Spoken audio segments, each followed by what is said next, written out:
ലഹരിക്കെതിരായ തൂഫാൻ ദിനാർക്കോ ഹണ്ടിന്റെ ഭാഗമായി ഇന്നും സംസ്ഥാനത്തിന് വിവിധയിടങ്ങളിൽ ലഹരി വസ്തുക്കൾ പിടികൂടി.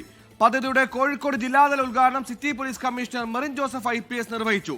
കോഴിക്കോട് ജില്ലയിൽ സ്കൂൾ പ്ലാൻ ഡ്രഗ് ക്യാമ്പയിനും തുടക്കമായി.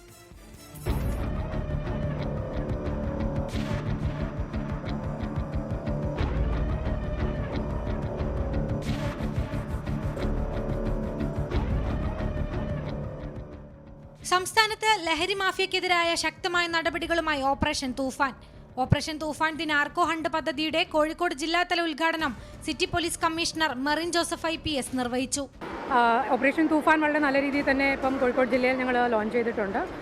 1-ാം തീയതി മുതൽ കണക്ക് നോക്കുകയാണെങ്കിൽ കഴിഞ്ഞ 4 ദിവസത്തെ കണക്ക് നോക്കുമ്പം ഒരു കമേഴ്ഷ്യൽ ക്വാണ്ടിറ്റി MDMA കേസ് ഞങ്ങൾ ഡിറ്റക്ട് ചെയ്തിട്ടുണ്ട്. അതുകൂടാതെ 2 ഇൻ്റർമീഡിയറ്റ് ക്വാണ്ടിറ്റി കേസസ് ഉണ്ട് NDPS ആക്ട് പ്രകാരം.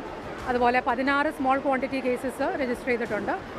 പിന്നെ പൊസഷന് വേണ്ടി 27B NDPS ആക്ട് പ്രകാരം മോർ ദാൻ 80 കേസസ് ഞങ്ങൾ രജിസ്റ്റർ ചെയ്തിട്ടുണ്ട്. അപ്പം മൊത്തത്തിൽ നോക്കുമ്പം മോർ ദാൻ 100 അറസ്റ്റ് ഞങ്ങൾ കഴിഞ്ഞ 4 ദിവസത്തിനുള്ളിൽ തന്നെ ചെയ്തിട്ടുണ്ട്. വളരെ നല്ല രീതിയിൽ തന്നെ ഇത് ഞങ്ങൾ മുന്നോട്ട് കൊണ്ടുപോകാൻ ഉദ്ദേശിക്കുന്നുണ്ട്. കോഴിക്കോട് ജില്ലയിൽ സ്കൂൾ പ്ലാൻ ഡ്രഗ് ക്യാമ്പയിനും തുടക്കമായി. 175 സ്കൂളുകളിൽ മരം നട്ട് ബോധവൽക്കരണം നടത്തി.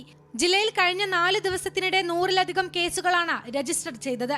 സ്കൂളുകളുടെ 500 മീറ്റർ ചുറ്റളവിൽ ഡ്രോൺ ഉപയോഗിച്ചുള്ള പരിശോധനയും നടക്കുന്നുണ്ട്. തിരുവനന്തപുരം കഴക്കൂട്ടത്ത് കാറിൽ കടത്തുകയായിരുന്ന നിരോധിത പുകയില ഉൽപ്പന്നങ്ങൾ പിടികൂടി. 1200 കിലോയോളം തൂക്കം വരുന്ന പുകയില ഉൽപ്പന്നങ്ങളുമായി കൊട്ടിയം സ്വദേശി പ്രവീണാണ് പിടിയിലായത്. കണ്ണൂർ കാവിൻമൂലയിൽ ബീഹാർ സ്വദേശി സന്തോഷ് മുനിയിൽ നിന്ന് 2 കിലോ കഞ്ചാവ് പിടികൂടി. ഓപ്പറേഷൻ തണ്ടറിന്റെ ഭാഗമായി കൊച്ചി ചേരാനെല്ലൂരിൽ നിന്ന് 100 ഗ്രാം MDMAയും എക്സൈസ് പിടികൂടിയിട്ടുണ്ട്. ഒരു സ്ത്രീ അടക്കം 3 പേരാണ് പിടിയിലായത്. 24 കോഴിക്കോട്.